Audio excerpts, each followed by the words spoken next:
Welcome back to another episode of Mizzou Storytellers podcast. Hi, Dave. Hello, Nikki. It's been a while. I know it's been a while. I want to apologize to our listeners, our millions of subscribers. We've just been busy, obviously, with a new AD, which I want to talk about just quickly. Very excited to have Laird Beach on board. We had his press conference, and he was in the office for a little while, so we both got to meet him, and I'm excited. I'm excited to get him not just in the department, on the podcast too. We've already extended the invite. Yes, we have. What's exciting about that is that we talked about where we record this in the studio in the Hearn Center, and we believe this was his office when he worked in TSF as a 23, 24-year-old a long time ago. Not that long ago. He's not that old. But when he got his cut his teeth in college athletics and his first job here at Mizzou. So this will be like another homecoming for him. Yes, absolutely. So very excited about that, but we do apologize. We were a little MIA. I know people had nothing to listen to. We also had a big day in Rolla. We did have a big day Memorial in Rolla. Stadium Improvements Project. So I was there for a day, and we unveiled that, and that took a lot of work. So yeah, absolutely. So we've been a little busy, and we're sorry that you didn't have anything to listen to while cutting the lawn or grocery shopping. We do want to get into our guest because we're super excited for this person. But before, I do have a joke question for producer Steve. Dave already knows this. So, producer Steve, how does the moon cut her hair? I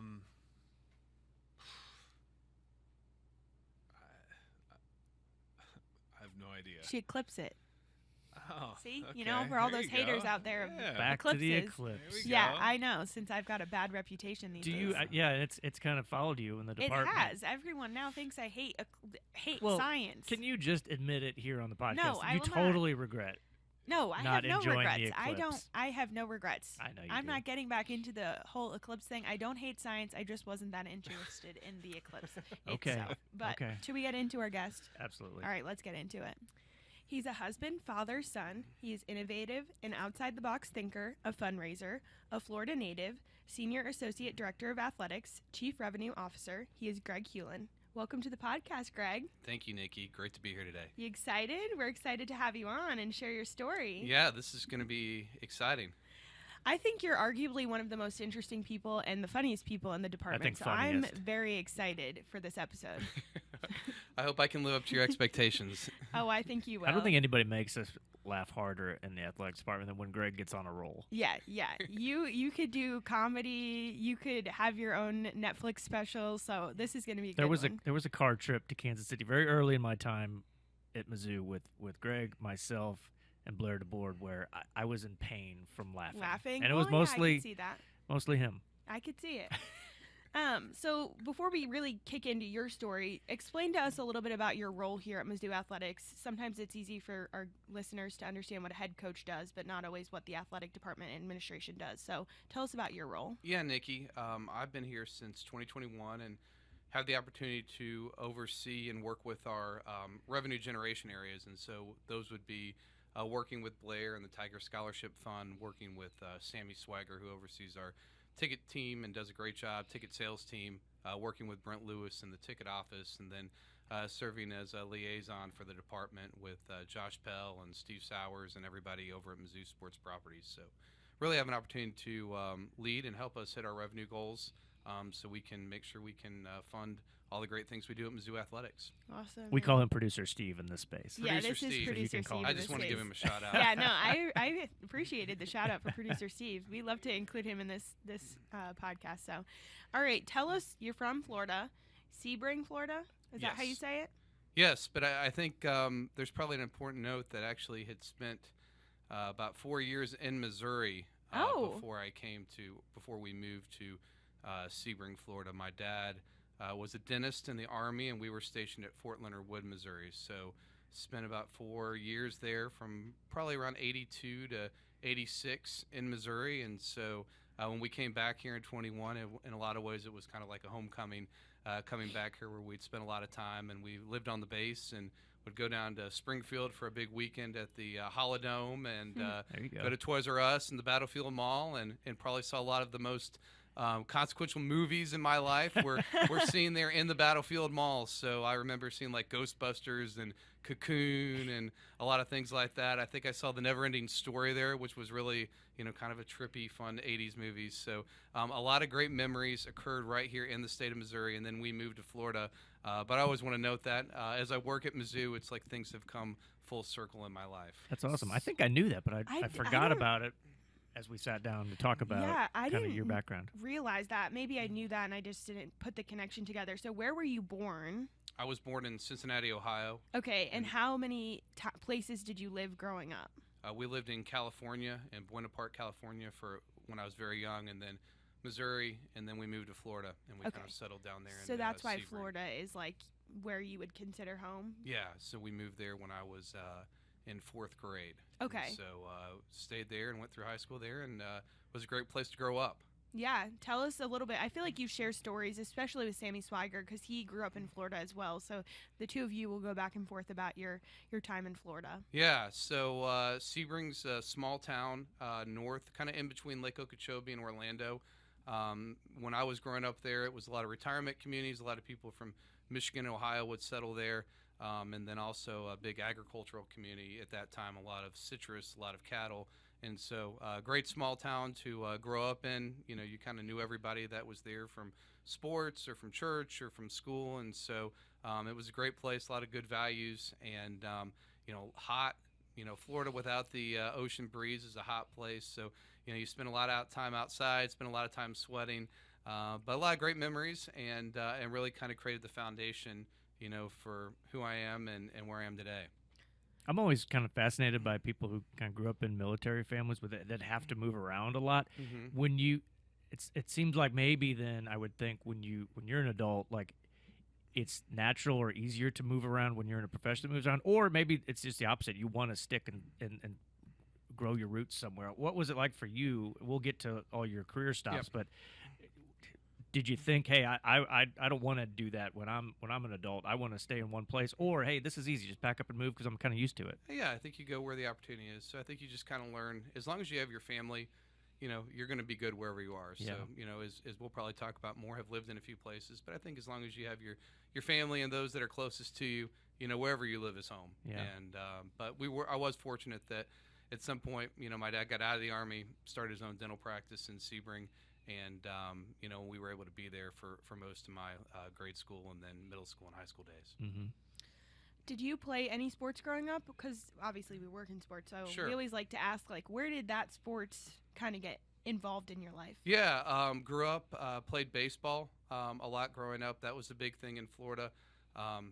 Baseball was kind of a year-round sport, so pretty much everybody in our neighborhood and circle played there. Actually had a great chance. One of my youth baseball coaches was a guy named Jack Ryan, and Jack was the former Florida Gators head coach. And so he had settled and was an insurance agent there, and so had a chance to play for him, and that was an important person growing up. And it's funny enough, his son Alan went on to go be a punter at Florida, and then another guy I played with named Jay Bellflower ended up being a pitcher at Florida. So I was kind of, out there and had a lot of great people through baseball that built up to me. But I also remember my sophomore year, I played on the JV baseball team, and the coach pulled me in at the end of the season and said, "Man, I know you love this game, but I think your talent has finally exceeded, your opportunities to play." So, settled into doing some track and some soccer and wherever else it was. But sports was always part of my life, but I was never blessed, I guess, with exceptional genetics to be able to go play at a higher level with that. So,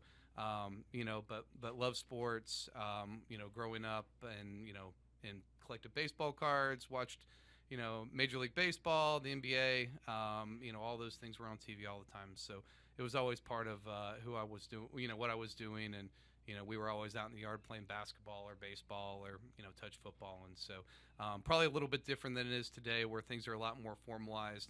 It was a lot more just get on your bike around the neighborhood and we're going to find a game and go play and have a lot of fun doing that. This episode of Mizzou Storytellers on the Inside Mizzou Athletics podcast is brought to you by Shelter Insurance. Ranked number 1 in customer satisfaction for auto insurance in the Central Region by J.D. Power 5 out of the last 6 years. We're your shield. We're your shelter.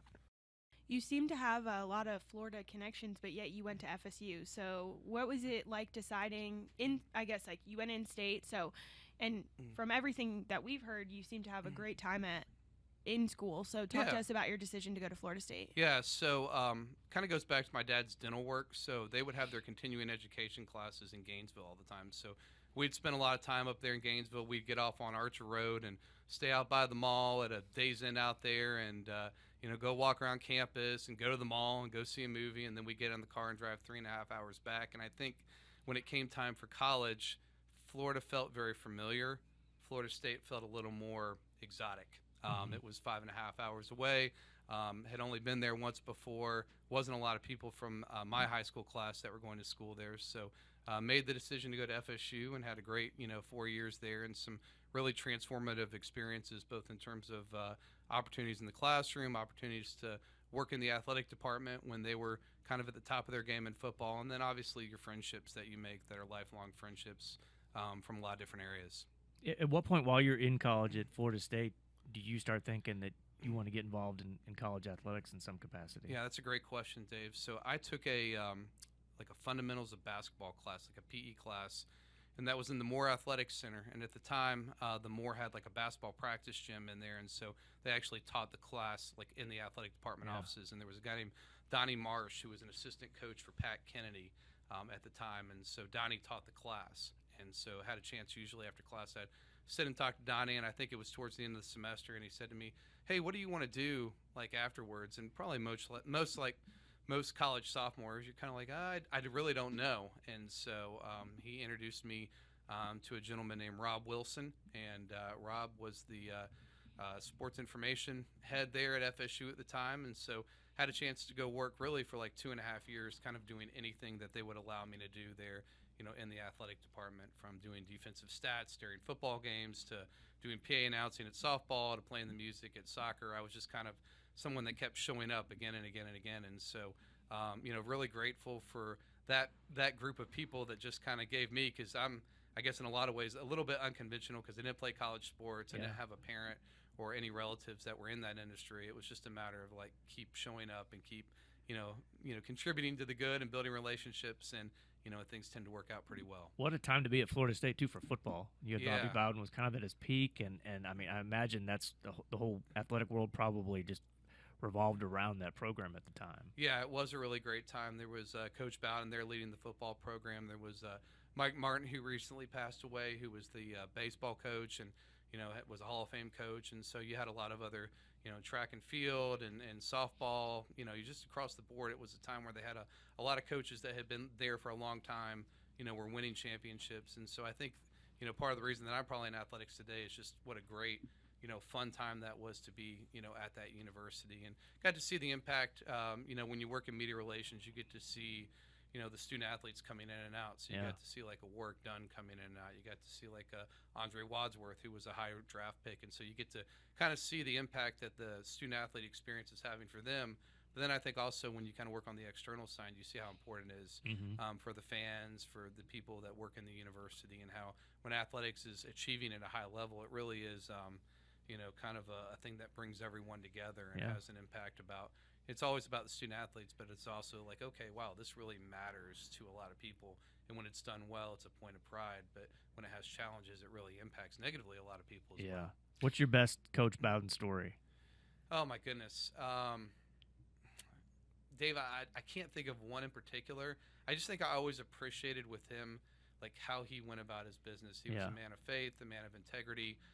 He surrounded himself with really good people, from his assistant coaches to his strength and conditioning staff, and so it was just like how he did his business day in and out. And if you looked at his staff, they all stayed together for a long time and had a chance to work with Billy Sexton kind of in a later chapter when I worked at Seminole Boosters. And those are just like, you hear the stories of it, and just a great group, a group full of integrity that came to work and just won a lot, but they like stayed together for a long time. And I think that was something special, and probably one of those things that you don't realize how special it is till you look back, 20 years later, and you're just thinking, wow, what a huge accomplishment, that was to be able to do that, and to do it the right way, and that's what they were about. Coach Bowden came to Columbia a few years ago. I was a reporter at the time. He was a guest speaker for the Fellowship of Christian Athletes event, and I think Coach Pinkel had something to do with it and arranged it. And I was there just covering the event. And then he spent some time with me afterwards. He had no idea who I was, and he was incredible. It was just a neat moment because he really invested in the 5 minutes we talked. And, man, he can tell some stories. It was just neat to have him here in Columbia just for one night. Yeah, and I think that's a great point, Dave, and I think that's what the great coaches possess. And, I see that with like Coach Drinkwitz, Coach Gates. They can be these broadly successful kind of speaking to the masses, but they can also have the ability in a one-on-one setting to make it very personal and to connect with you, and even if it's just a few minutes in a meaningful way. And Coach Bowden possessed that, and I think that's one of the things that makes a lot of our coaches here so special is they have that same quality. Absolutely. Yeah. No, I would definitely agree. So your time at Florida State wraps up. What's next for you? Obviously, you go to Ohio University, but how do you end up there? What does that look like? Yeah, great question. So I was working in the sports information office at Florida State, and they had these machines called fax machines that were in the office. Nikki has no What's idea what you're talking about. So I know what a fax machine is. She doesn't know what Cocoon or Ghostbusters are either. We're going to have to explain those movies to So her. every day, Ghostbusters, you yes. would come to the office, and there would be the fax machine would just kind of spit out, and there would be like universities looking for internships and things like that. So, one day I saw one from Texas Tech University, and so didn't know anything about Texas Tech, had never been to Lubbock, and so just sent in my information through the U.S. mail. And got a call and had a chance to interview and ended up getting an internship for a year at Texas Tech. And so, I'd never been to Lubbock, really had never spent any time in Texas. My parents picked me up they had a Honda Civic and I had a Honda Civic, and we kind of caravaned for 2 days across Texas, and we ended up in Lubbock.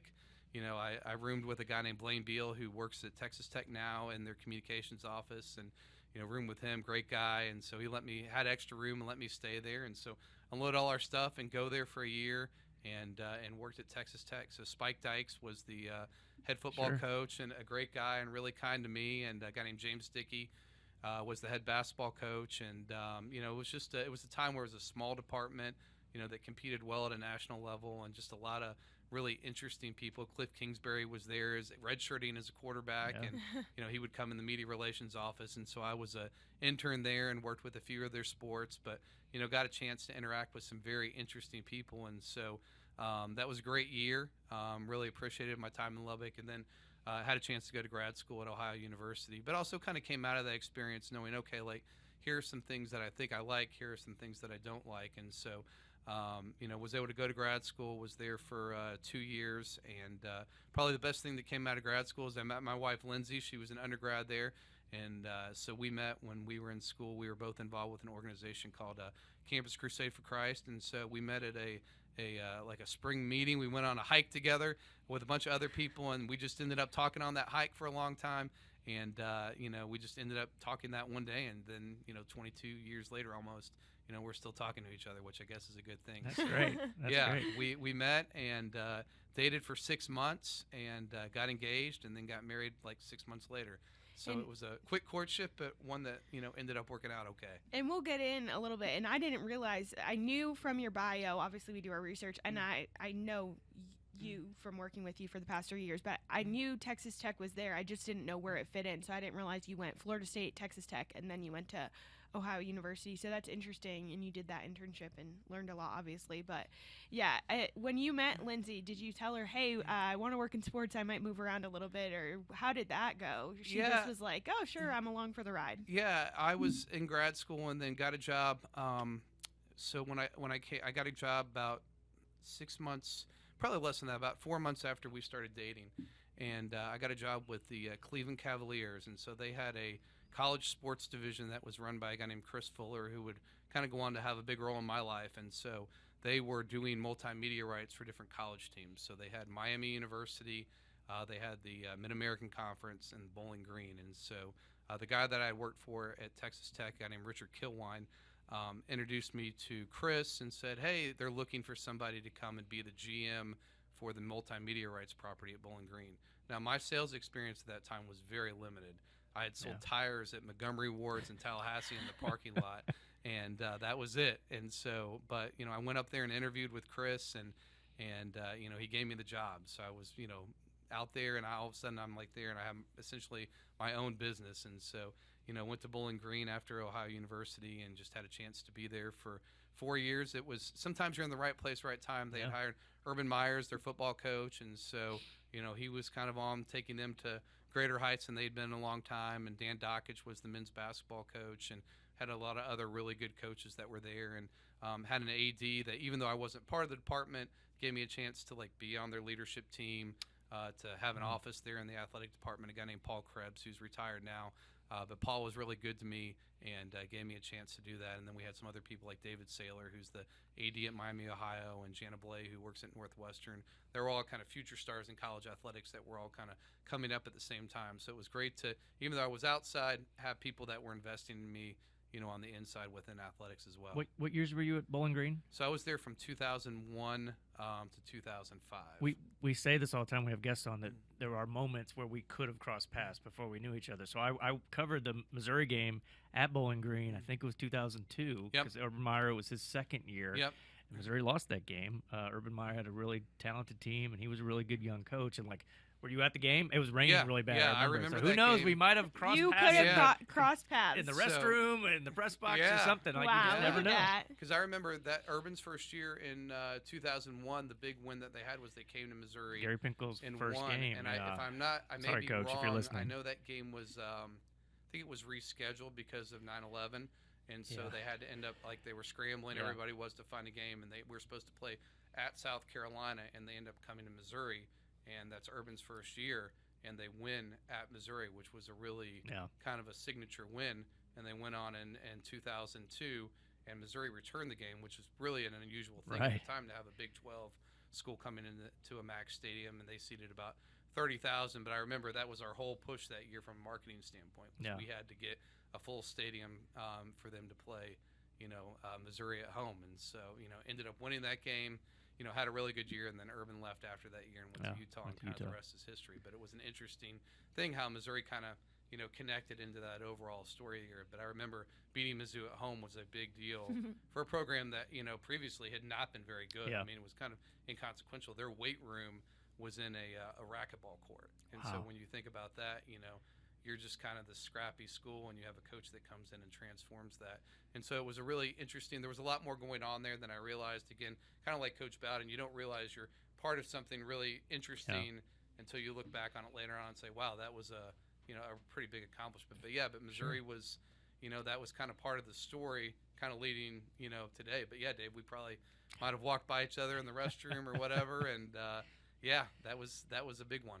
Tiger fans, say aloha to Hawaiian Bros, where the island-inspired flavors are positively delicious. You'll love favorites like Huli Huli Chicken, Luau Pig, and the delectable Dole Soft Serve. Hawaiian Bros, just south of campus on Grindstone Parkway, or order at hawaiianbros.com. The thing I've learned about Greg thus far is that he's worked with a lot of cool coaches. We've just gotten through Bowling Green. We're just through 2005, and he's already mentioned a lot of cool coaches he's gotten. Jump to work right with. into Tennessee then. Yeah, so Tennessee's next, and you were there for quite a while. I worked at Tennessee for 12 years, and Chris Fuller, who I mentioned, had gone to Tennessee. Our Cavs company was there and kind of blew up after 2 years. The Cavs weren't very good. This was pre-LeBron James. And so Gordon Gunn, who's the owner at the time, decides, hey, we're kind of shutting down anything. And we weren't losing money, but we weren't making a whole lot. So he shuts it down. And so my last 2 years at Bowling Green, I worked, for the athletic department, still selling the sponsorships we did internally, but also overseeing their marketing. And Chris had left, and Chris went to Tennessee. And he called me and said, hey, would you be interested in coming down and, looking at this job at Tennessee? And so for me, it was interesting because when I thought about fundraising versus sponsors, it was just a different approach. Sponsors are kind of always it's a little bit of a puzzle to figure out how can you add value, how can you help that organization maybe reach their sales goals or whatever objectives they have with a sponsorship. The development approach was a little bit different. It's kind of building relationships, but more with the long run in mind. You might work with somebody at a insurance company, and they may be with you for a little while, and then they may go, and somebody else may come in who has a different idea about how they want to do things. So you're constantly kind of having to reconfigure that relationship. But when we go and talk to somebody about, hey, do you love Mizzou Athletics? Well, that's really a long thing. They're not going to, pack up their allegiances tomorrow and go follow another school. So that the idea of getting development was interesting. So went down there and had a chance to go in 2005. I had a chance to work with some people that were really transformative in my career.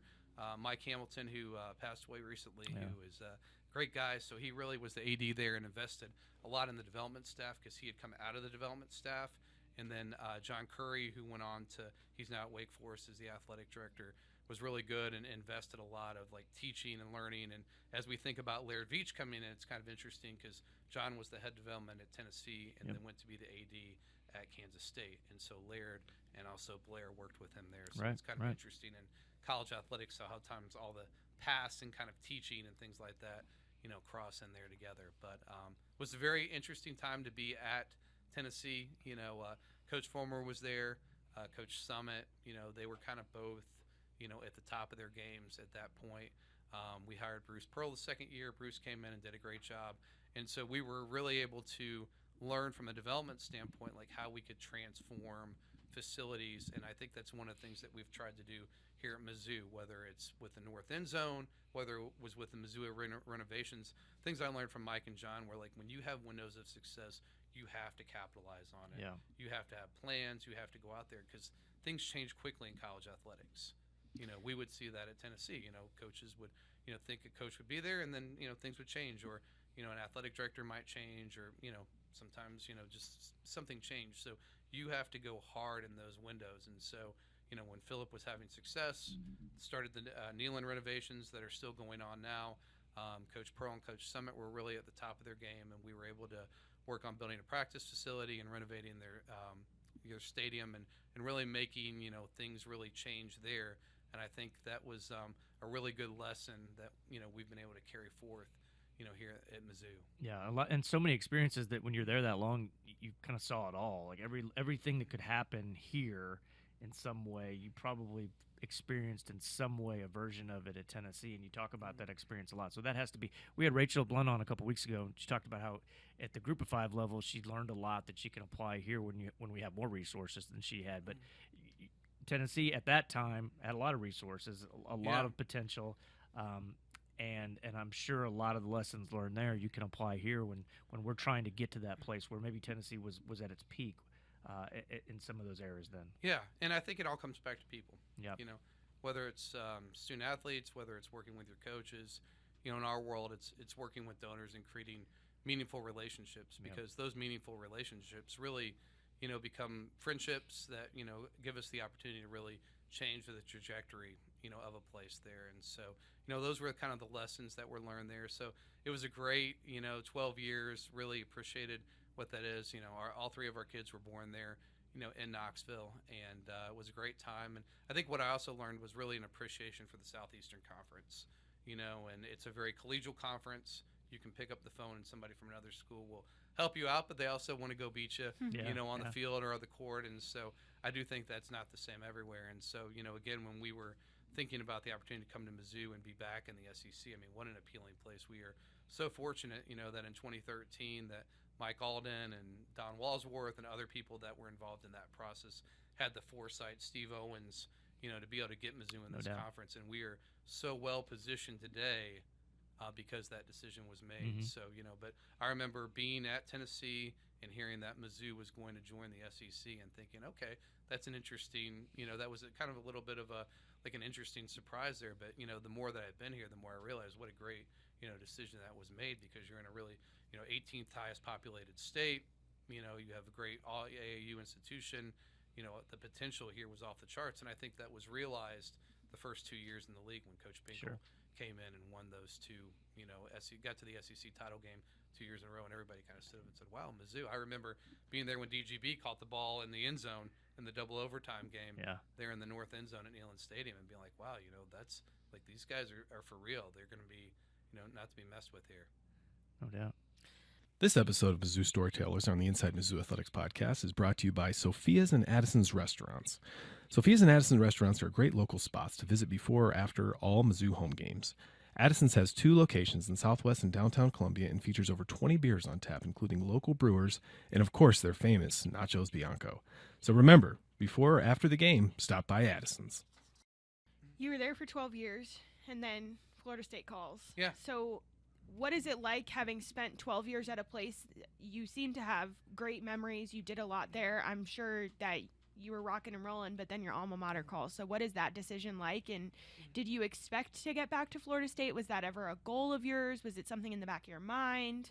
Yeah, I think you're always curious what it might be to work like at your alma mater. And so, had that opportunity. The phone call came out, and, I think at that time it was the right opportunity for us. And so, we moved out of Knoxville, which was a very comfortable, friendly place for us, and went to Tallahassee, which was, my alma mater. But, Lindsay had never been to Florida. You lived in Florida before. The kids had never lived in Florida before. So, it was a big transition for them. And so it was a great 4 years, though. I worked for their Seminole Boosters, which is they have a separate fundraising organization that's not within the athletic department. And so it was a very different setup. It was kind of working at a small private business, which was really interesting from a learning perspective, and got to meet a lot of really good people there, and kind of some people like Mike Martin that I had seen from afar. Now you're kind of getting to get up close and personal and get to know them. Had a chance to get to know Coach Gates when he was at Florida State. Sure. I was always, I remember when we started that search process, I remember telling Desiree about that, and just like he had always impressed me with his personality. He would come out to football practice, and this is kind of at the Jimbo Fisher's kind of at his peak and doing really well. And Coach Gates would come out there, and everybody would know him. Guys on the team would know him, and I'm like, this guy's got a presence, a personality about him. And if he can go be a head coach and be successful, he's somebody to keep, on your radar, and also see why as well. So it was interesting kind of getting to observe them from afar and kind of admire them, and thinking about, okay, maybe somewhere in the future, if there was a chance to work with them again, that'd be pretty good. Yeah. And so, funny how it all works out. It really is. I've had that same thought pop up a lot here recently with Laird's hiring and your connection with Dennis. Like, you just never know how relationships are going to develop and circle back sometimes. And that's one thing I really enjoy in my very short time in college athletics is you just never know. The person you're working with, the person that might be under you, over you, could someday have an opportunity for you someday. And you just never know how those connections are going to reconnect and reunite people. Yeah, that's right. They say it's such a relationship business, but you don't realize, and it really is. And I've been in it for 3 years as a full-time employee, and even the relationships that I have, made, and the people I've met and stuff, and seeing where they go and how that all, you never know where the world will take you and what will happen. But they really do say it's a relationship business, and I think obviously you've kind of shown that relationships are the key to it all. So I didn't know this for the first year and a half. Greg got here in August of 21, but I didn't realize that you moved to Vegas for about a month.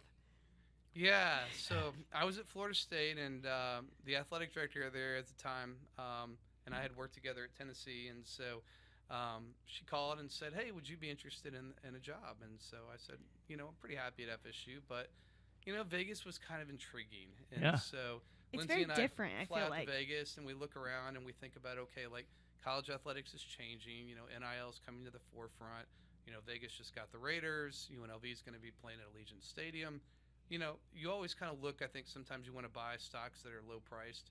And it felt like, if UNLV was a stock, it was a $20 stock that in the right situation could be trading at $100. Yeah. And so, we went out there and looked at it and really had no expectation of doing that. But I get on the plane and Lindsay's like, so are you going to take the job? And you should take this job. And so I'm like, well, maybe. And so thought about it some more, and then, called up the AD and said, hey, yeah, we'll come to UNLV. So we went out there in July, and we were starting at Missouri in September or August. So I do have a note in here. Okay, Lindsay goes out with you to Vegas. Yeah. She's clearly very supportive of the situation. So, but how does she feel 1 month later when you're like, just kidding, actually, we moved from Florida to Vegas, and now I would like to move to Missouri? Yeah, so that was a really interesting time. We lived in the South Point Casino, and it was... There's a guy named Steve who was out there, was GM, was very good to us. So we get out there. I start July 4th, and I'm there for 2 weeks. And then 2 weeks later, our house in Tallahassee had sold quickly, and they moved out there. So we're there with Lindsay, the 3 kids, myself living in a 2-bedroom hotel room in a casino. And so was that what you ever pictured? And so it was one of those things where we never thought it was. You have kids. And I would leave to go to work every day, and the kids would stay there at the casino, and they would kind of go around. And there was a great bowling alley and a movie theater. I mean, it's a really cool place. There's a bunch of restaurants, but it was kind of like, if you can imagine, remember Home Alone 2 when Kevin went to New York City and was living, in the hotel there, right. and then like Vegas vacation, and so it was kind of like those two worlds came together, and so. We were waiting on closing our home, and I'm going through there, and I'd see the kids, and they'd just be walking through the casino, playing and the they'd slots. be like, "Oh, Dad, yeah." Throwing dice. My daughter was like, "Dad, you ought to play that slot machine. That one seems to win a lot." Or and I'm like, "Oh my gosh, like what am I actually doing here?" And so yeah, we lived in a casino.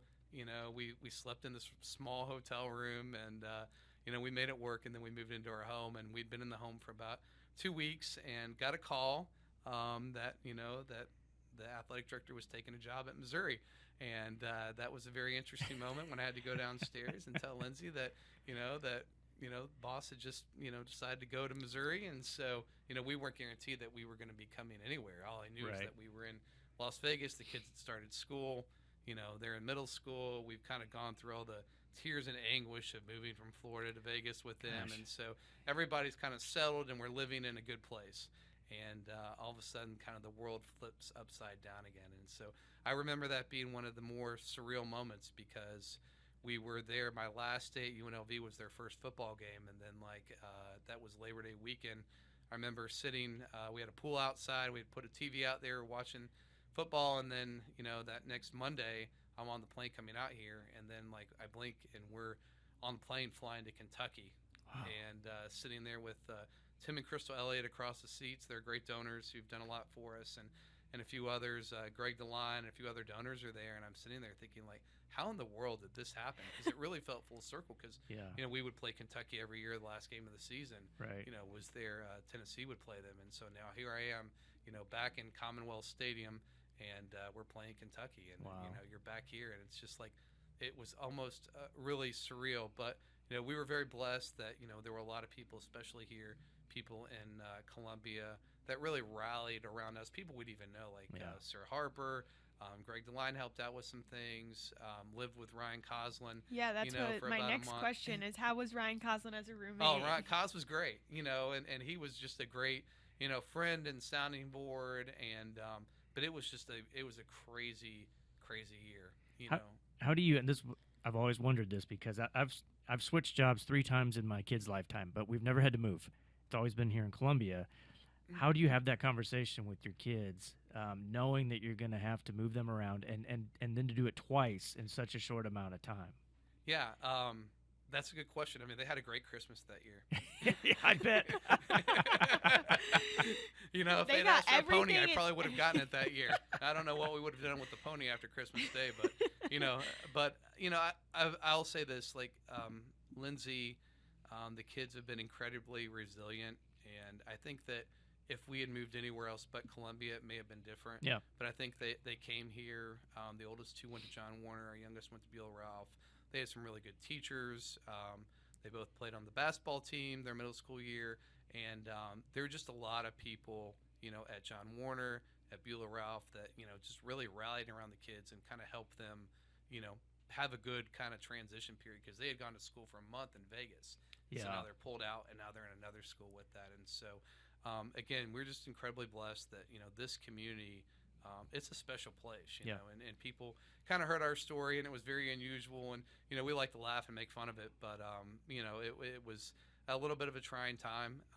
But, people here really, people make the difference. And so it was I good. think one thing that maybe is unique here that maybe gave a little bit of advantage, and we talked about this with some of our guests, Mike Krowski especially, this is a department that really tries to integrate the families too, so that it's not just, hey, it's just you work here. No, this is a big family, and your kids are around all the time, going to the games. They are. Son works at the team store, so that has to make it an easier transition, I would think. Yeah, it did. and thanks to Missouri's progressive labor law for children, we're an agricultural state. My son at 14 was able to work at the team store during the games, and some of that was out of necessity, and that we just needed, Lindsay's trying to run 3 kids down. It's a lot easier if it's 2 instead of 3. So, he worked with Misty Nolke at the team store, and continues to do that from time to time. But that was a great kind of work experience for him, and kind of fun. We would drive into work together, and I'd drop him off at the corner, and he'd go over to the team store, and then after the game, he'd come find me, and we'd walk up that hill going up to Mizzou Arena to the parking lot, and he'd tell me all about how many items they sold that day, or if somebody tried to do something inappropriate at the team store, and it kind of offered some levity, regardless of how the day had gone, Sure. just to kind of see your son go through that. So again, very grateful for kind of our children being able to have those experiences in this special community. Yeah, for sure. No, yeah, definitely. We've kind of touched now on all things, so I did want to ask, because I feel like I've heard so much about it. I need the people to know. I need you to tell us about Holiday World. Yeah. Oh, yeah. Holiday World. We love Holiday World. We try to go there once a year in Santa Claus, Indiana. So, we were in Tennessee. And Producer Steve, have you ever heard of Holiday World? Oh, okay. Yeah, well, then it's fantastic. just me that doesn't know. I don't want to be in Yes, a commercial yes. for it, but it's great. It's a great water park, great amusement park. And so, we'll load up the kids and stay out the little cabin there. And we started going when we were in Tennessee. I think we saw one of those Travel Channel specials, and I'm like, what is this place? And so, we went up there and had a great time. And somewhere, now that we're in Missouri, I'm like, great, we're close to Holiday World. We can go and do that again. So it's definitely not called Holiday World, but I used to go to Vermont quite often when I was like in middle school-ish, and there is some version. It's got to be something. It's not Holiday World, but it's like literally the North Pole. I swear, it's so great. So I had somewhat of a similar experience. I don't know what it's called. I went there around Christmas one year. So I want to also, we've touched on meeting Lindsay, which I love. You told us about that. Where did you guys get married? We got married in spring. We got married in Waynesville, Ohio, where Lindsay had grown up. Again, kind of a small town. So we're both, ultimately kind of small town kids that kind of grew up in those environments. And so, she was from there, had grown up there, had, spent her whole life there. And so, it was a great wedding, and, a lot of fun kind of looking back on it now. And I know you said you proposed like 6 months into having met. So how did you propose? Because that's always my favorite question. Yeah. So we were going down to Florida for Christmas. So we had met kind of in May, had dated, and we were going down there. And she said, I don't want to meet your family as your girlfriend, and if we're going to get engaged. And so she pulled up. We were running late to the airport in Toledo to get our flight down to Florida. So we just kind of did it there in the driveway and gave her the ring. And wow. And then we got on there, and so the first time my parents and family in Florida met Lindsay, it was, this is my fiance. And so, that was something that was important to her, and I appreciated that. And so I also wanted to make sure if she was graduating from college, she didn't have a lot of ambiguity. She kind of knew what her plans were, and I felt like, if the answer is yes to all the questions, then why don't we just go ahead and do it? And, it worked out all right. There's something nice about just being like, yes, this is what I want to do. No long term, no anything. So, hey, that's awesome. Tell us a little bit. We've touched on the kids, but I think that your kids are, from everything that I've heard about your kids, they're quite smart, and they're all like, I would say they have their own interests and hobbies. So you have 2 boys and a girl. Yes. Tell us a little bit more about them, what they're like, what it's like to. You've touched on how they come to sporting events. They're always around, but yet they still have their own hobbies and interests. Yeah. Well, I think. We'll go back to even our time in Knoxville. Like, we would bring our kids to everything, and I think that it's important for them to just kind of see work. It's important for them to kind of learn how to be present and be in different social situations. And I think that it's been one of the great gifts that we've had working in athletics is just being able to put them in different places, let them meet different things. And I think as they've gotten older, that helps them to kind of understand, if I go to a certain place, how do you introduce yourself to someone, with that. And so, we have 3 children. Colton's will turn 17 on Sunday, and so he's a sophomore, soon to be junior at Rockbridge High School. Loves distance running. They have a great program there, and so really just, has found a sport that he falls in love with. He's a big NASCAR fan, so we're going Saturday and Sunday to Kansas Speedway to go watch the truck race and then the cup race. So he loves auto racing, and I always think that, as a parent, one of kind of my things has always been like get involved and get interested in what your kids are interested in. So when they were younger, they loved Thomas the Tank Engines. So, I would go on a road trip somewhere and come back with a different train. And we ended up with like 300 trains, which was probably, kind of interesting. But I think it's always been, if they were interested in sports, it's coaching their teams. If they're interested in Star Wars, then we're going to go see all the Star Wars movies and we're going to get shirts and action figures. And so, I think as a parent, that's been that. So as they've gotten older, they found different things that they're interested in. Colton enjoys NASCAR. He enjoys, we're both Tampa Bay Rays baseball fans kind of growing up around there. So those are things. And Josie's interested in dance. So we make sure that, we are always at our dance competitions if we can be there. And so, the things that she wants to do, she can do that. And Wyatt, our youngest, is interested in a lot of different interesting things like electronics. So, he builds his own extension cords, which sometimes gives us a moment of pause in there. And he wanted security systems, so we went out and bought a Simply Safe security system, and he installed it in his room. It's interesting when you take something that's intended for your house, and now you're putting in your own bedroom. But, it makes sure that if his brother or sister wants to get in his room, the world knows that somebody's broken in there. So, they're all different. They all come from the same place, but it's really – I think interesting as a parent, kind of understanding what their passions are, how they're created, how their mind works, and then kind of coming alongside them and kind of diving deeper into that, but also, equipping them to be able to take those interests and kind of see them do that educationally and one day, into a career as well, but also kind of giving them the freedom not to be micromanaged or not to like lack confidence that they can't do something without mom or dad asking them. Just saying, hey, you want to go order some plugins and take those stereo cables and turn them into extension cords, then by all means, go ahead and do that, Wyatt. We're all behind you. So. Well, it's like the MacGyver of the Hulen family, or like the Inspector Gadget, maybe. He's really looking forward to going to cybersecurity camp this summer on the Mizzou campus. So, that's one of the great things we have here is all these interesting summer camps. And so he'll be there, and, it kind of takes his favorite things, which is catching people doing wrong things and electronics and computers and putting them all together. So when I told him about the camp, he kind of looked at me and he said, yeah, that's where I need to be. So kind of funny when the light went awesome. off. I'm with Wyatt. I needed a Simply Safe because I obviously grew up in a divorced house and it was my mom and my sister. So I would have saved a lot of clothes from getting stolen from my room. Yeah. That would have helped me a lot. I would have known when the theft was happening. This episode of Mizzou Storytellers on the Inside Mizzou Athletics podcast is brought to you by Socket Fiber. Socket Fiber is now available, the fastest, most reliable internet combined with local service and simple billing. Contact Socket today for voice, data, and internet services for your home and businesses. 1-800-SOCKET-3 or visit socket.net. I do want to plug one of your hobbies is your shoes. So how did you get into making your shoes? And I've asked you about it, and it's almost like an outside, like, fun thing that you do, and it's now kind of caught wind via social media and via people you know. Yeah, so Will Cobb and I, probably about 2 years ago, were sitting in the office and we were talking about dad shoes, and Pete Carroll was wearing these Nike Monarchs in there, and I said, Nike Monarchs, that's a great shoe, like they sell more Monarchs than any other shoe. They sell them at like Kohl's and JCPenney's and all these places, and I'm like, it's an undervalued shoe, and Pete Carroll kind of brought it to the forefront, and I told Will, I said, we should do some Nike Monarchs, but we should like figure out how to customize them for Mizzou. So I bought a black pair and decided to paint them, watch some videos on how to do it. And, it's kind of like Tony Stark and Iron Man, he's like trapped in the cave and he builds like the first suit of armor, and it's functional, but it's not very pretty, and it's not, limited. And so that was kind of the first pair of shoes, and did that. And now they serve as my lawn mowing shoes, but like kind of progressively got, better and better. So if you ever go on the my Twitter page, I'll put pictures on there. And so it's really just something that's kind of a hobby. It's kind of a fun thing. And again, it's kind of a way to say thank you or do something for nice, for people. So, if there's a donor that wants one or somebody like that, do them, just give them to them. And, it's a nice thing that they can do, and hopefully they enjoy them.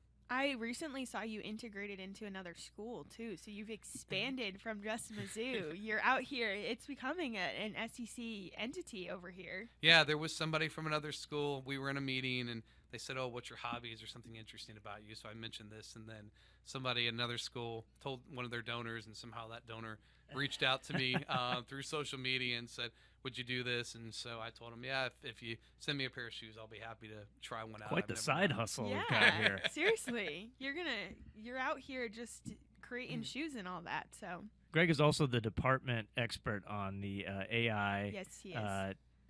What do we call these? Generative images, yeah. And I'm going to say, I think all those fake AI video or images that came up of Memorial Stadium back in the fall, I think you were behind almost all of those that spread on Twitter. No comment. That I had to shut down and say, no, these are not real. Yeah. I think Greg had his fingerprints on all of those.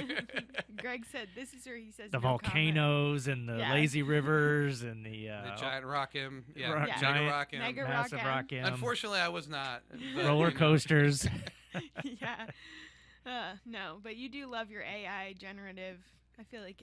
I think you've always got to be learning. I mean, I think that in college athletics right now, adaptability and problem solving, I think, are the most important qualities that you can possess. I mean, you have your core values about doing the right thing day to day and caring for other people, but I think we are in a rapidly changing time, and I think that the schools and the people that can kind of stay ahead and see where the opportunities lie in the chaos are the people that are going to be ahead. And I think from a Mizzou standpoint, I was really appreciative of how the university, the athletic department, state legislature came together when NIL came out, and we were ahead of the curve. And I think you see that with the success we've had in football.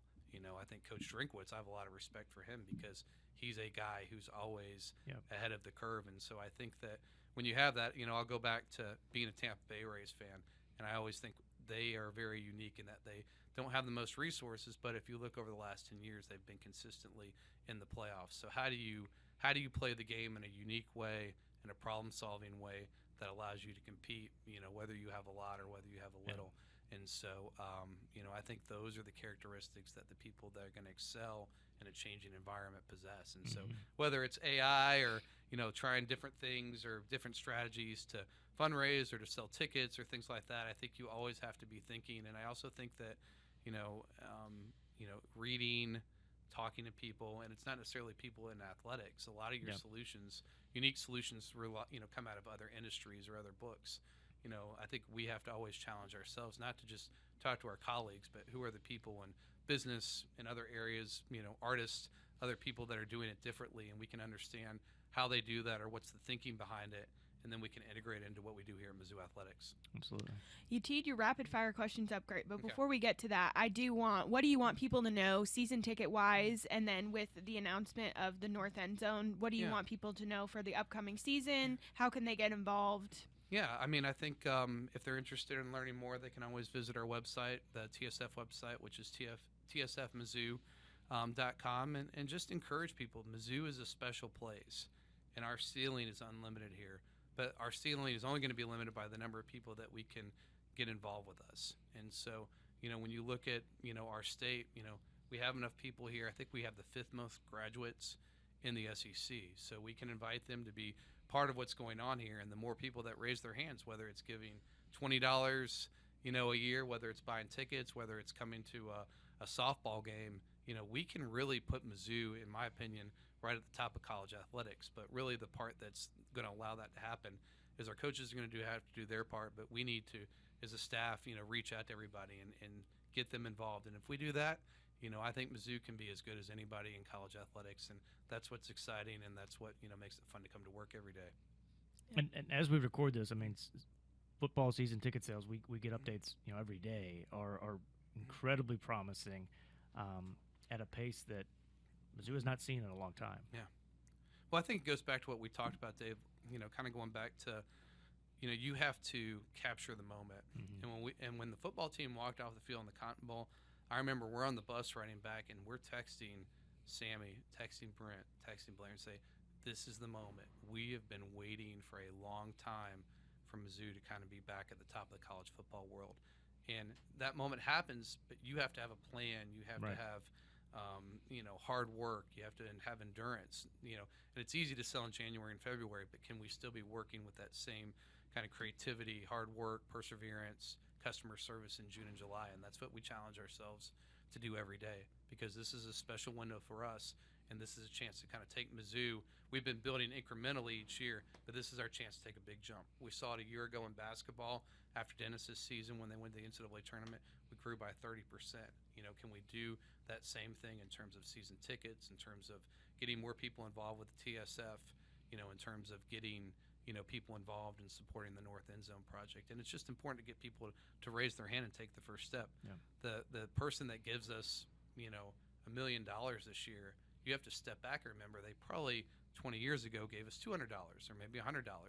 So it's all about a lifetime building relationship, earning their trust, teaching them about Mizzou Athletics. And so we need to just make sure we're doing a good job. And if we do that, then that generation that follows us here, will be in a good place, because that person that's going to give $1 million 20 years from now, we took care of in a high way. Sure. Whether they came to the Come Home tour and had a great experience, whether they come to game day and, Tony and Nikki do a great job with the music and the fan engagement.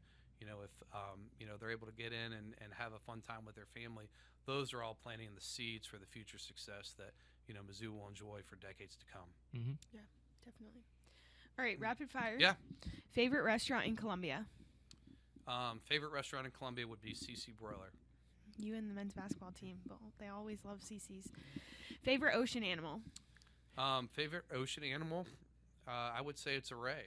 I'm a Tampa Bay Ray fan, and so I got to go with the ray, and love it. It's a cool design. It's sleek, and it's a cool animal. Well, then, favorite professional sports team was my next one. So you talked about the Tampa Bay Rays. So I'm assuming that's who your favorite I think sports Tampa team Bay is. Rays would be our favorite thing, and that's kind of our hobby in the summers. We come home and they're on TV, and hopefully Major League Baseball can figure out a way to get their games broadcast. It gets a little bit harder every year, Hey, but if we can find them, we're watching. Pirate it or something. That could be his next step. Not doing any pirating here. Off the for air, record. Nikki. We'll discuss that. Bucket list item. I've always wanted to go to Japan. I think Lost in Translation was like one of my favorite movies. That's I was Sofia Coppola and directed that with Bill Murray and Scarlett Johansson, and I always thought Tokyo was a very interesting, captivating place. From that movie, and really kind of a fun, cool movie. I thought Bill Murray was kind of saw him in a different light in there, and so but Tokyo was also kind of the star of that movie, and so a chance to go see that firsthand would be fun one day. Cool. And favorite book. Favorite book. I'm a Christian, so I'd say the Bible, but after that, I would say, there's a guy named Nassim Taleb. He's written a lot of books. He's kind of an economist, philosopher. He wrote a book called The Black Swan, and another one called Fooled by Randomness, that are really interesting books. They're kind of deep thinking books, but learned a lot professionally and kind of from a life approach standpoint with there. I think, one of the things that it talks about is history doesn't progress, it jumps. And so, one day you're going along and all of a sudden there's the internet. So everything changes because of the internet. And I think about that in terms of college athletics, and that I think we're seeing the jump happening right now. And so the people that can, not be thinking about what we were, but where we are, I think are going to be uniquely positioned, to be successful in that. You can sit around and talk about what the world was like 20 years ago, or you can embrace what's here today and figure out how you can be successful, in that new environment. Yeah, we are in the jump. We're in the jump. No doubt. We're in the jump. All right, last thing, and I won't forget, we obviously need to put your picture up there, and so it's kind of become a thing where I give two options. Yeah. So option one is obviously your headshot, but then, of course, we did a 5K last year, so option two is your 5K photo. So you can choose whichever one. Which are both interesting photos, because I think I probably have the worst headshot of anybody in the department. And at least you have hair. I did not have hair in mine. I was like, I should take another headshot. Then I'm like, you know what? Let's just embrace it. It's terrible, and that's just it's a good kind of unique calling card to have. And I think the picture from the Truman's Trot 5K that Allie Hickey did a great job putting on last year. That was. There was a lot of talk about athleisure and, the yoga pants and all that. So I tried to develop the biz leisure line for that. So I cut the sleeves off the polo and wore that during the race. So I would have not only looking good, I wore my name tag because there were a lot of prospective donors, during that race. And I wanted to make sure I could be, be ready if somebody wanted to join the TSF. But I also had to make sure I was staying cool as my body progressively overheated during the run, which concluded with the run up the hill to Mizzou Arena, which there were a lot of negative thoughts going through my mind at that time. So let's go with the biz leisure line there. Of course. It maybe not was successful. You got to do it yourself. Yeah, you got to put it on, and just don't unplug anything, or we'll need Wyatt to plug these back in. And it's kind of filled up, so find your spot. Here we go. We'll go right here between Tony. Be careful, the board will fall. Let me into the door. Okay, perfect. Awesome. Sorry, Greg. Greg, this was a lot of fun. Yeah, this was awesome. we wanted to get you in here and tell some stories and learn a little bit more, and this was great. Yeah, well, thank you guys. Thank you for what you do, and excited to be part of the podcast. And it's always fills my ears while I'm mowing the yard. So I've learned a lot about our staff and about you guys. So thank you all so much. Yeah, awesome. Thanks, Greg. Okay. This episode of Mizzou Storytellers on the Inside Mizzou Athletics podcast is brought to you by Raceline Alternative Energy. Raceline Alternative Energy is working for a better future in rural Missouri. They are working to restore millions of acres of native prairie plants, which can be harvested to produce highly valuable clean energy called prairie power. Visit them online at racelinealternativeenergy.com. Greg was so fun. He was a blast. I love having people even that we know pretty well. I mean, we work very closely with Greg. I love having them on and just hearing different things that you work with someone. I've worked with him for 3 years now. We work on a lot of projects together. We're in a lot of meetings together. You get to know people, but even just having him on, I learned so much. I didn't realize he went to Texas Tech. I learned that about how he met Lindsay, like the kids, and you hear from these people and that we work with so closely, and I just learned so much. So. Yeah, one cool thing about Greg is that he really recognizes like who his mentors were and who put him in the position that he's in, all the people, and he credits them.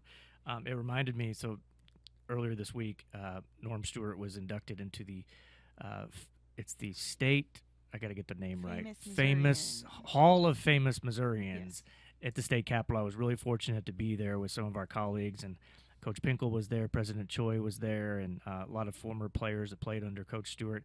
And Norm has a saying that's kind of become his famous saying, and it's, if you ever see a turtle on a fence post, know that it didn't get there by itself. And he's said that for years, but it's his way of saying, I didn't get in this position. I didn't get to be a Hall of Fame coach on my own. So many people poured into me and gave me this opportunity. And it reminded me, I was reminded of that comment when Greg was talking about all the coaches and ADs and mentors that have been in his life that have poured into him and given him opportunities. And that's we talked about on the podcast, like this is all about relationships, and he's one that really credits those and kind of savors those relationships and the opportunities they've given him. I also took away that it's possible in this to do this business and do it really well and also be a great dad, because he is one. I like and appreciated how because I don't have kids yet.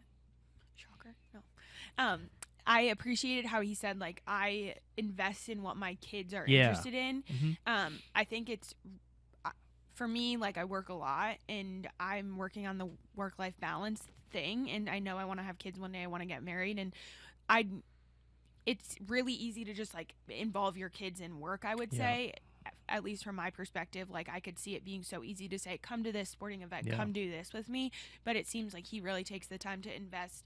It's an opportunity for them to spend time together here. They can come, they can be around it, but he really takes the time to learn what they are interested in. And because he doesn't necessarily have all the time in the world, he really invests that time in NASCAR and dance and why it's interested in. So I think that's he's a great role model for me in that way, because a lot of other people in our department have young kids. I can't relate to that as much because mine are a little bit older. Mine are closer to Greg's age, and I can really look up to him and see how he finds that time and makes and really it's very intentional about it too. That when he works a lot of hours, he's on the road a lot, traveling all the time. We're with him in a lot of those instances, but when he's away from work, it's all about his kids. No, absolutely.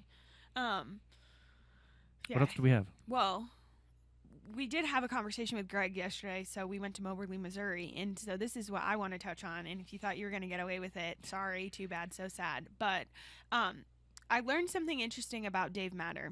I learned that Dave Matter was a zoo security officer, right? What is that? So please talk to us a little bit about that. The St. Louis Zoo, which me and you have talked about because it's free, but then they upcharge you on all these other things, and Dave's like, you just got to buy the pass. I'm like, then membership. It's not free. Yeah. Okay. So if this is the best job I've ever had, the second best job was the summer of 1997, about 9 months before you were born. I was a security guard at the St. Louis Zoo. So the summer before, 96, it was the summer after I graduated from high school, getting ready to come here for school. I worked in a concession stand at the zoo. I made ice cream. So you have had a career at the zoo? Yes. Okay. 2 years at the zoo. Okay. And it's a great place to work if you're from St. Louis for like summer jobs. Pays pretty well. It did back in the 90s. I don't know about now. You get to hang out with a bunch of other people your age all the time. And it's fun. And the animals, too. So the second summer, I applied for the big job, and that's a security guard. Because what they did was there were a lot of the security force were retired police officers. They actually got to carry guns. But then they had a staff of college kids that would be like their deputies. And I was one of the deputies. I was actually Beat 9 was my name because we had walkie-talkies. And if they radioed in, they're like, this is base to Beat 9. And I'd say, yes, Beat 9's here. And that was my job. And I would go around and patrol the zoo. And if there was trouble, then I would have to radio into the real security guards, the ones with guns, just have them come and clear it up. So it was an awesome job. So I told you I had a question for you. Yeah. We were talking about questions and whatever. So I could share more about the zoo experience. No, we're going to talk more about the zoo. Don't worry. This is not the end of it. This question is about the zoo. I have a lot of animal stories. So Tracy DeMona, a.k.a. my mother, yeah. I obviously told her that you were zoo security because what else am I going to tell her? You should have seen the shirts we had. Yeah, well, we can talk about that. But she would like to know what entails the security at the zoo. But you kind of mentioned that you just walked around and patrolled, but she was more interested. Like, so you're keeping people out of the exhibits? Yeah. It happened once. Does that happen? It did. So the best stories I have, one night a prairie dog escaped, and I had to chase it down and look for the prairie dog. Are you working like regular, like 8 to 5? 8 to 5, because the zoo closes at 5. Okay. Do you have like a dart gun? Well, I just had to chase it. What are you doing? I chased the prairie dog around the zoo. Kid, you're now, 20 here's years the old. thing: there's also wild animals in the zoo, like squirrels and chipmunks. So you don't have to chase know those? you have to know the difference between the prairie dog and the chipmunk and the squirrel. Well, I think that's obvious. Well, yeah. When you're running, though, at the end of this was also at the end of the day when the zoo was closing. I think the prairie dog got out. I could not find it. Did you get fired? No, it wasn't my fault. So I didn't let the prairie okay. dog out. All right. So then my follow-up question is, what shirts did you have? Okay, so we had these white button-down short-sleeve shirts, but they had like the epaulets on them. You know what I'm talking about? So you looked like almost like a soldier to some degree. You could put your rank in them. So what St. Louis Zoo was like stitching. I still have it? Probably back in St. Louis. So your kids are always going to be zoo security. The boys can fight over. I don't think the jobs exist anymore. No. For Halloween. Oh, for Halloween. Sure. Oh my God, that's okay. so So easy. then there was another time I was hanging out at the ape house, and there was this big crowd around the gorilla who was outside, and there was a man. It was kind of sad. So there was this man who was very troubled. He was screaming at the gorilla, and he clearly thought the gorilla was a person. Okay. So he threw an object at the gorilla, and that's when I'm on my radio. I'm like, we got an emergency at the ape house. It turns out he threw a bottle of prescription pills to the gorilla. Oh, no. And because he thought the gorilla was a person, and he thought it was someone he knew, and he was having a conversation, and it was a very aggressive conversation. Oh, okay. So, of course, the gorilla goes over and picks up the pills and starts eating them. We had to clear the area, get all the patrons out of the area. They had to get the vets in, whoever, the zookeeper had to come in. Luckily, the gorilla was okay. It was prescription, pretty serious medicine for. I think this person had some mental health issues, and they were taken away. And 20-year-old you treated. in your fake security outfit got to know all of this information. I was pretty much the hero. I mean, I might have saved that gorilla's life. Who knows? I actually might have saved the person's life because he might have jumped over. Zoo Cop Hero. Yeah, might Zoo have jumped Cop over. Hero. You're gonna have a new nickname. So the other part that we have to touch on is that you mentioned. So not only did you have animal stories, but they let you basically secret shop. Oh yeah. In the zoo. So in the zoo store. The summer of '97, the gift shop. The summer of '97 was also known as like the summer of Beanie Babies. Yes. They were very popular. Oh yes. And once a week, the zoo would get a shipment of new Beanie Babies, and collectors from all over St. Louis would come in to buy the Beanie Babies. They would line up early in the morning to get in line to go in the gift shop. Well, we also had a problem with theft at the zoo, and a lot of the like free zoo old grandmas, would come in and steal Beanie Babies and stick them in their purse. So I went undercover a few times on Beanie Baby Day. I would have to take my zoo shirt off and just go in like a normal T-shirt and kind of just scout the store to make sure that there was no shoplifting going on. And there was. So you didn't. What'd you do?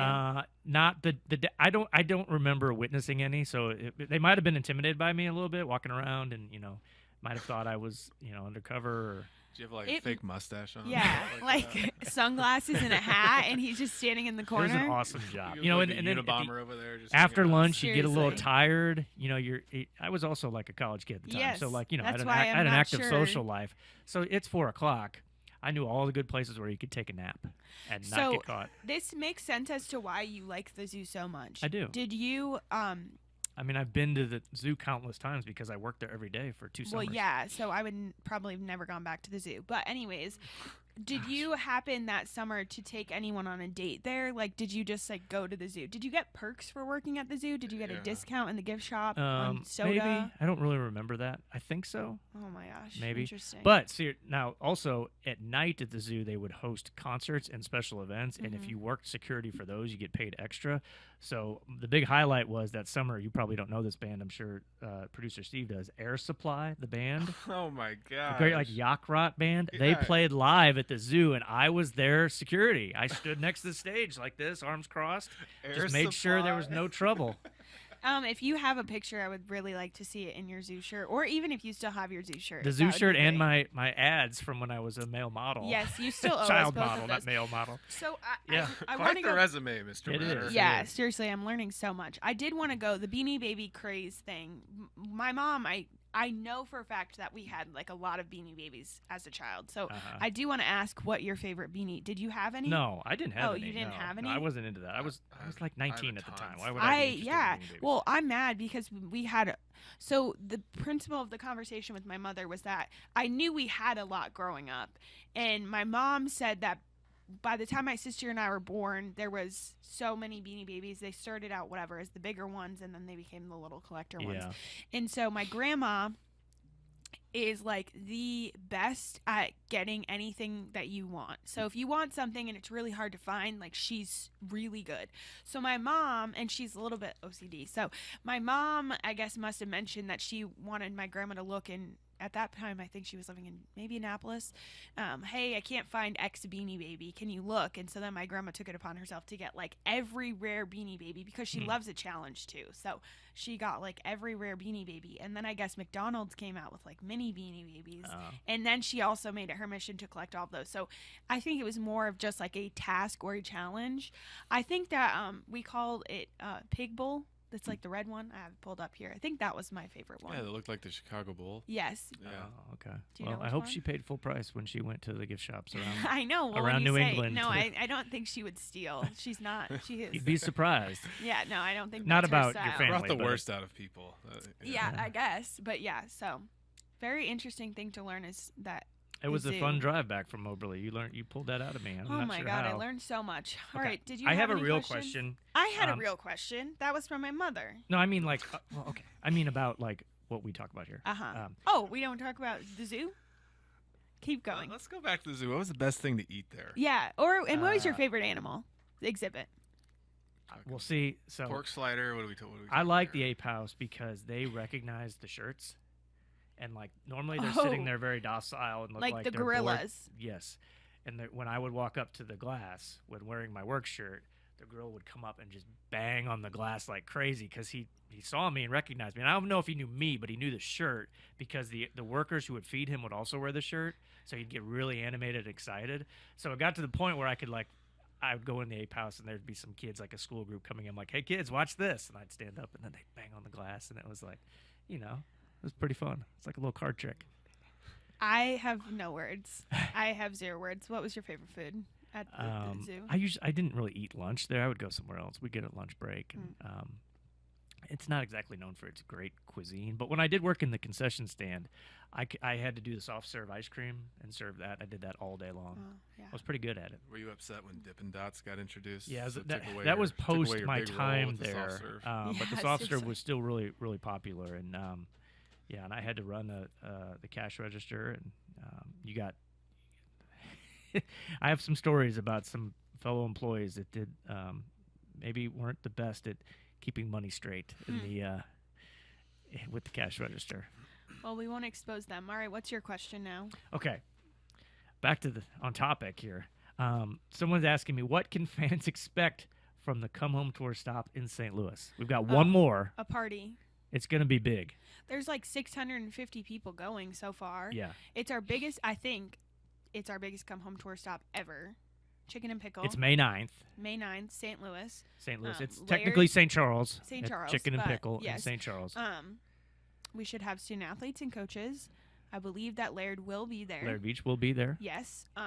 I think it's just going to be really fun. Obviously, we're wrapping up things. And it's, I think, seriously, the biggest come home tour stop we've had. So yeah, I'll be there. It's going to be You'll so be much there. fun. I'll be there. We can tell St. Louis Zoo stories. You can come. Yeah, maybe I can go beforehand. You can come get Nikki Berry's autograph. No There's one usually a wants that. line of fans No. coming up trying to meet her at these come home No tours. one talks to me, but it's that's pretty, okay. It's actually kind of obnoxious. Like she has become so popular with the listeners and the fans. So she just does her thing. We let her happen. But you can go to mutigers.com/come home tour. I believe so. And if you haven't yet, register for the event. And then if you pay $30, you get a TSF membership and a T-shirt. And a drink ticket. And a drink ticket also. So we are really anticipating our largest crowd ever, and it's going to be a lot of fun. A lot of student athletes, a lot of head coaches are committed to being there, and of course, new AD Laird Beach. Yeah, so Should be fun. I think that about wraps up, though. I think we are out of topics. Yeah, we are. You want to wrap us up? I do.